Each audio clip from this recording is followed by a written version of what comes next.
I'm gonna keep this intro short because you saw the title and clicked on the video, so you know why you're here. But I am gonna say first that this is the second part to a series that I'm doing, where I'm gonna rank every From Software boss, Demon Souls and after. So if you would like to watch that Demon Souls video first, I'm gonna leave a link in the description as well as in a pinned comment. All the gameplay you're gonna see in this video is taken from my Twitch, so if you wanna watch me do this challenge live, just go to twitch.tv/stankmediayt. And now with that little intro out of the way, let's jump right in with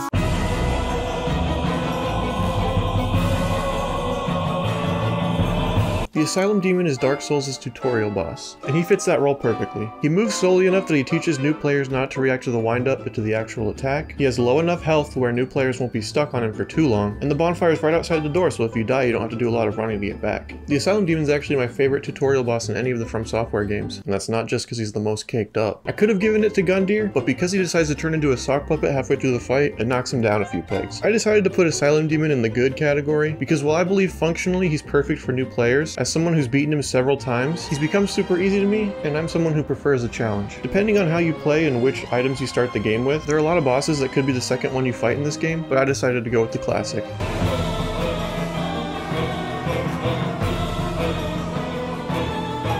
Taurus Demon teaches new players the wrong things. First, he's on a bridge that's far too narrow and doesn't give you enough space to maneuver. Second, the archers in the arena probably force a lot of new players to go back up that ladder after Taurus had already entered the arena. So now after they've killed those archers, players decide, hey, I just used that plunging attack to kill the Asylum Demon, so let's just do that for this boss too. Then you can just repeat that until he's dead. I chose not to use that strategy because it feels cheap, and I wanted to beat him without exploits for the ranking. But a new player might take away from this that 1, the plunging attack is something that will be a reoccurring part of the game, which it's not, you basically never use it again, and 2, subsequent bosses will have puzzle type solutions. Some of the bosses in this game do have puzzle solutions, but most bosses are going to be a straight up fight, and I don't think that's conveyed very well through the first 2 bosses of the game. I put the Taurus Demon in the below average category, and I think its shortcomings are a big reason why a lot of people quit on the next boss I fought.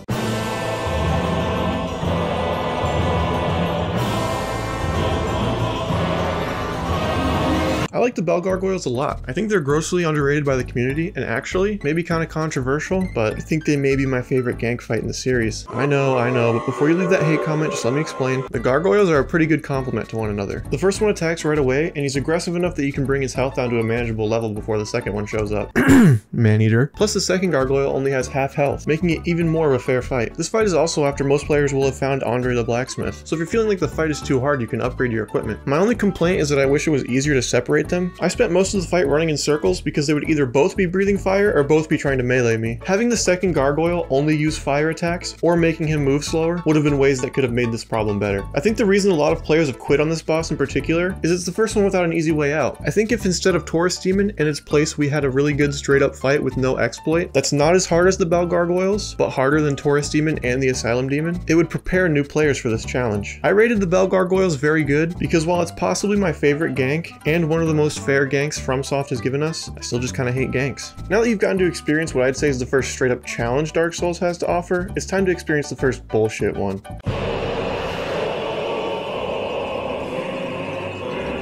The Capra Demon is lazy and slapped together. I don't know if this boss came late in development or if they just didn't want to commit as many resources to a boss that isn't mandatory, but no matter what you say, this is not From's best effort. To start, everyone says this arena is too small, which I agree with, but the arena wouldn't be too small if it weren't for the dogs. It felt like they playtested this boss and then said it was too easy and straightforward by itself, so they wanted to increase the difficulty but couldn't think of a better way to do it. The outcome is what feels like the game just trying to throw a bunch of shit at you, but this only works on a new player. I chose to rate this boss bad because new players aren't going to like this fight because too much is thrown at them all at once, and returning players are just going to choose the master key because this fight sucks. I went a little off the path for the next fight because I kind of wanted to get this one out of the way.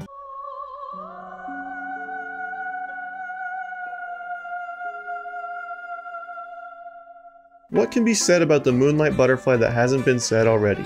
Not much, to be honest. It belongs in the boring category because I mean just watch 10 seconds of this fight. Moonlight Butterfly, in my opinion, more of a moth, you know, but it's fine. You just wait while it casts spells at you, and then eventually it gets tired and takes a little nap, and you punch it in the face.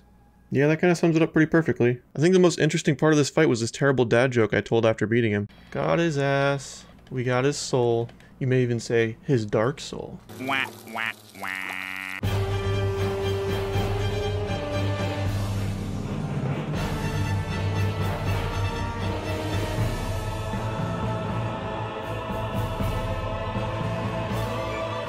The The Gaping Dragon is a really interesting fight, and it's one that I'm really conflicted on. It's pretty easy to tell what attacks it's going to do and get out of the way because none of its attacks are especially fast, but it can be hard to get into position to punish after an attack, and even if you are, sometimes you just whiff because it's too tall. I like that his tail comes off, which negates one of its attacks, but for some reason I still kept dodging that attack out of habit. I don't know, there are aspects of this fight that I like and aspects that I'm really annoyed by, but I'm going to put it in the okay category because the fight did get my heart rate up, and ultimately that's what I'm looking for from a boss in these games. It was just a few tweaks away from being a really good boss, but ultimately it's not worth not picking the Master Key for this fight.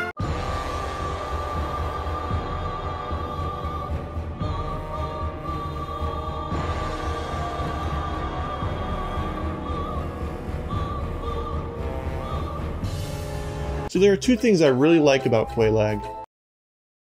Her aggressiveness and the pace of this fight. She's able to really quickly close the distance on you and keep this fight interesting. I also like her melee moveset, and I think it makes the fight fun up close. I rated Quelaag as very good though because of two things that keep the fight from being one that's focused on staying up close and dodging. It's the lava and her AoE blast. The lava in my opinion stays too long, but it wouldn't be as terrible if it weren't for the boss also having an AoE, because the AoE attack can sometimes force you into the lava with no other option. Like a few other bosses in this game, I really dislike her AoE attack, and the reason I don't like these AoE attacks is because usually they're coming from a boss that's too big, so you can't really see it coming sometimes. This, in addition to how much damage this AoE can do, can send you back to the bonfire quicker than you can say spider titty.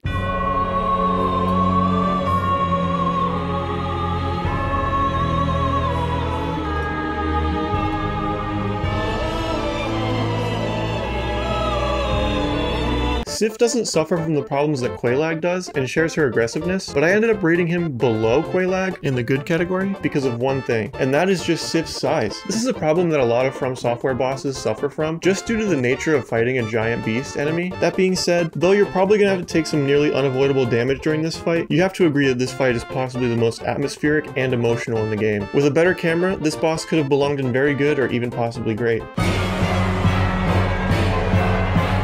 Iron Golem has always felt more like a mini-boss than a boss to me. The lack of interesting lore and design make him feel more like a roadblock, rather than a god that you as a mere mortal need to take down. Because of how standard literally everything he does in this fight, and nothing standing out besides the attack where he can yeet you off the side, I think average suits him pretty perfectly.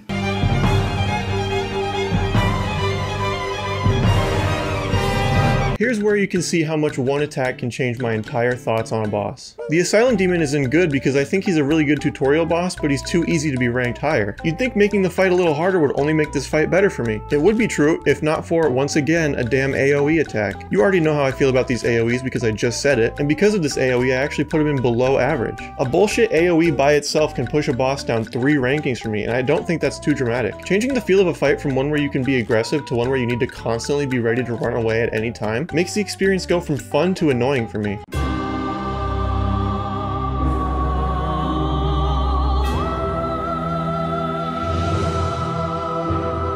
This was actually the first time I ever fought Priscilla. When I had gotten here before, I had always just run off the plank behind her. She tells me there's no need to fight and that she's peaceful, and I think, well, okay. You're just sitting here vibing, and who am I to come in your house and murder you, and for what? Absolutely no reason. But obviously for this ranking I had to kill her, and let me say I will not be killing this boss in subsequent playthroughs. The fight's kind of boring and there's really no reward to make it worth it. You can call me a simp, but I put her in below average because I think the fight's boring and it kind of just makes you feel like an asshole for killing an innocent person.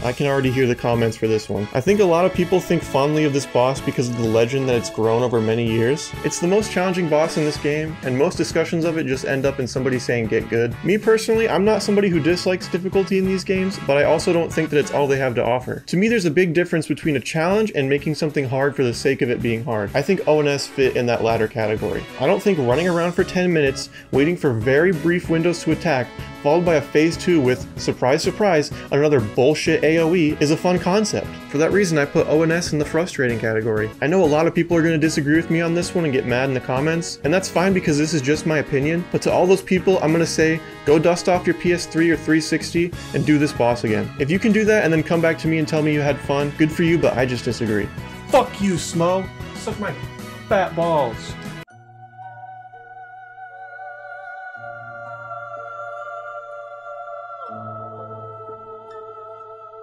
Dark Sun Gwyndolin feels incomplete. I don't know if anybody else gets this vibe, but it feels like a phase 1 that never moves on to a phase 2. Without a part of the fight where you actually, you know, fight, this boss is nothing more than below average. I feel like it isn't BS enough to be bad, but it also isn't easy enough to be boring. I debated possibly moving the fight up to average because of the spectacle preceding the fight, but ultimately it's just kind of bleh.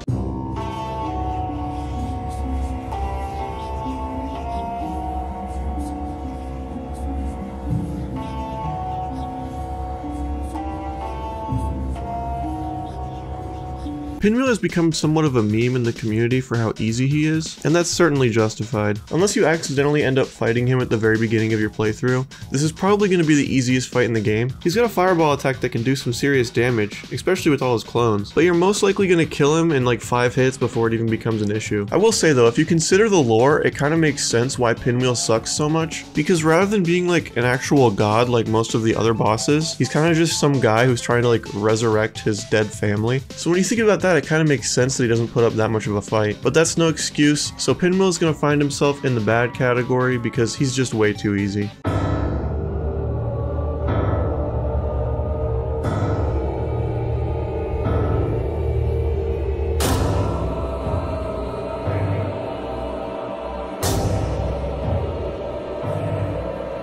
Nito's really weird for me to try and rank. For one thing, visually, he's my favorite looking boss in the game. I love his name, I love his sword hand, but there are some things that I don't like about my pal Nito. I'm not a fan of his little skelly gang in the boss room. The run-up kind of sucks. His AoE isn't as offensive to me as some other bosses in the game for some reason. Bias. But it still goes in the cons column. I don't know, man. This list is very subjective and it all just involves my really dumb opinions. And for some reason I just found myself still liking this boss in a weird way. So I ended up putting him in the okay category. If I tried to be subjective, he'd be lower, but I don't know, just look at him. I love him.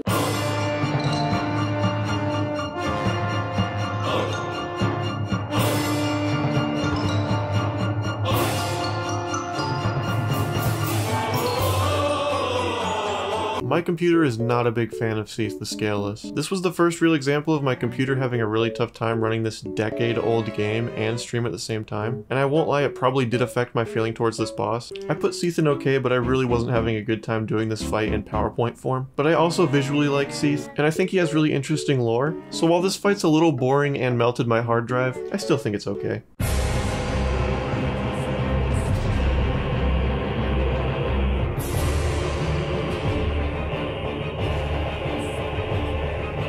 Four Kings gives you no choice but to engage a little thing I like to call Grug mode. You just gotta put on Havel's armor, two-hand your best weapon, and go to town. Don't even worry about dodging, just try to kill each king before the next one arrives. This fight's pretty much just a DPS check. I didn't find it very difficult or frustrating, so I stuck it in below average. It is kind of fun to engage maximum overdrive, but it doesn't really require any skill, and I prefer a boss that challenges me to learn the attacks rather than just tank them.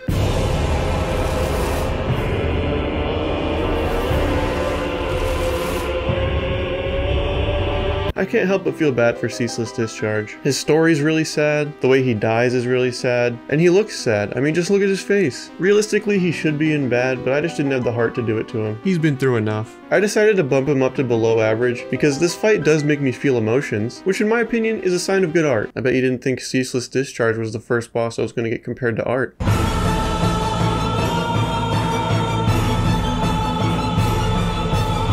Demon Firesage is the third iteration of the same boss. He is Orange Stray Demon, below average.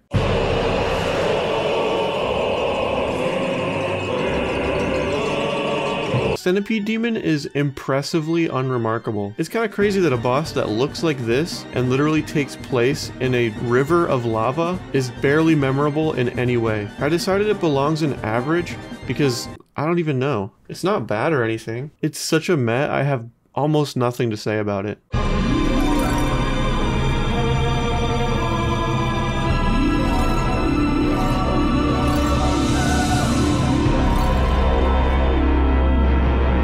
Within the Souls community, the Bed of Chaos is legendary, the bane of new players and experienced players alike. I was expecting to put this fight in boring because I didn't think I would get that frustrated. I went in having heard the horror stories and knowing I was gonna die repeatedly, but something about dying the exact same way like 3 times in a row as soon as you walk into the arena is infuriating no matter how mentally prepared you are. I decided on frustrating, and I mean, how could you not? It's the Bed of Chaos. The sweeping attacks, the holes in the floor, it's iconic.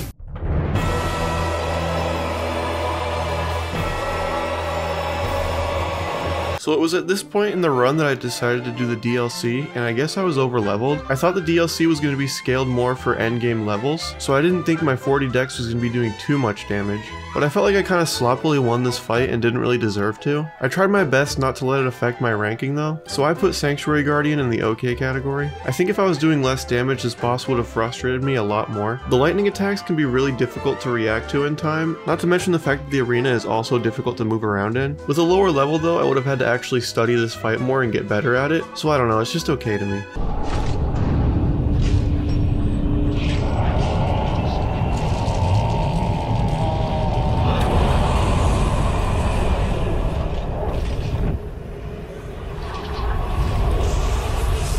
Knight Artorias is iconic. The lore, the fight, the cutscene, all of it. This is an incredible boss, and the first boss to receive my ranking of great. Because I did so much damage, it only took me like 3 tries to beat him, but if I had been a lower level and had struggled a bit more, I think Artorias could have been our first perfect. I like how aggressive he is, I think his attacks are flashy and punishing, and I really like how it all feels. I did have to learn the dodge timings a little bit, because even though I was doing so much damage, this fight was not a walk in the park. I plan on doing a soul level 1 run at some point in the future, and I think that experience may push him up even higher for me, so it's possible that I might update these rankings in the future, but for now, great is where Artorias is going to stay.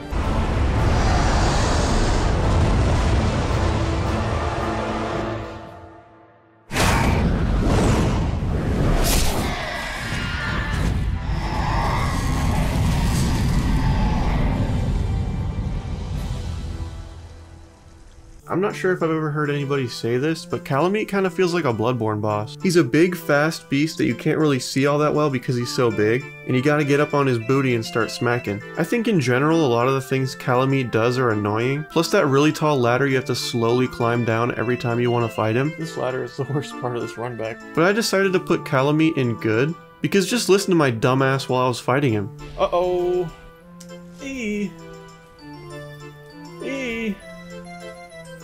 Oh no, please no, please no, please no, please no, please no.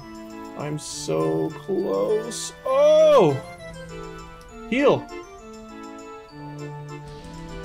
Fuck. Oh my god. Whew. Whew. This was the first boss to make me squeal like a little bitch. What can I say? I was having fun.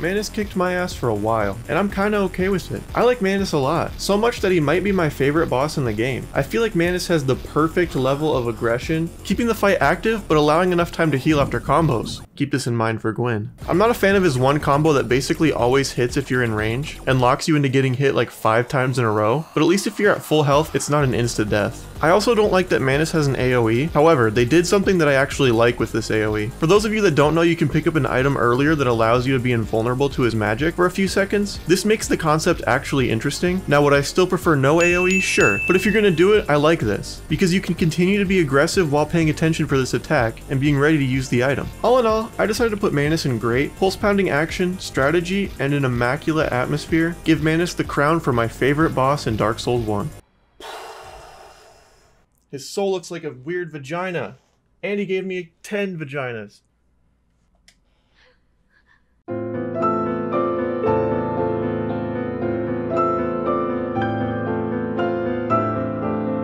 last but certainly not least is Gwyn, who's a good boss. A great one even. The soundtrack is perfect and emotional, the difficulty is right where it should be, except for one thing I have a problem with, and I love the arena. My major problem with Gwyn, in my opinion, is that with the boss's aggression, it doesn't allow enough time for the player to heal during the fight. This doesn't necessarily need to be a problem, and I think there's one thing that might solve it that you may not have thought of. Just don't give the player any Estus flasks for this fight. Put a bonfire right outside the boss room, or even in the boss room. No run up, just fighting until you can take him out near flawlessly. The way it is now, you have 20 Estus flasks for some reason, and you barely have time to use one. I may be weird, but I think completely taking away the option to heal accomplishes what they were trying to go for, rather than allowing players to heal unsuccessfully. Still, Gwyn belongs in great. He's iconic. He makes you feel like you've truly overcome a great challenge, and I think he's good enough to be my third favorite boss in this game, right behind Artorias. If there was no run up to this fight and no Estus flasks, I think I'd put him in perfect and he'd be number 1. But 20 Estus flasks and an annoying run up means I could only put him in great. Finally made it to the end of the video. I just want to say thank you so much for watching this whole thing. I really do appreciate you sticking around this far. Here's how the final ranking for this game turned out by itself. Still no perfects, but like I said, that could change after I play through the game more times with different builds and restrictions. Now here's the total ranking so far with Demon Souls included. Dark Souls was my favorite of the 2 that I've played so far, and I'm not expecting that to change with Dark Souls 2, especially from the things I've heard about it. And speaking of Dark Souls 2, if you're interested in seeing me continue this series, subscribe to this channel and follow me on Twitch to watch me beat all these bosses live. I suppose that's it for today, so again, thank you so much for watching this video, and I'm going to catch you in the next one.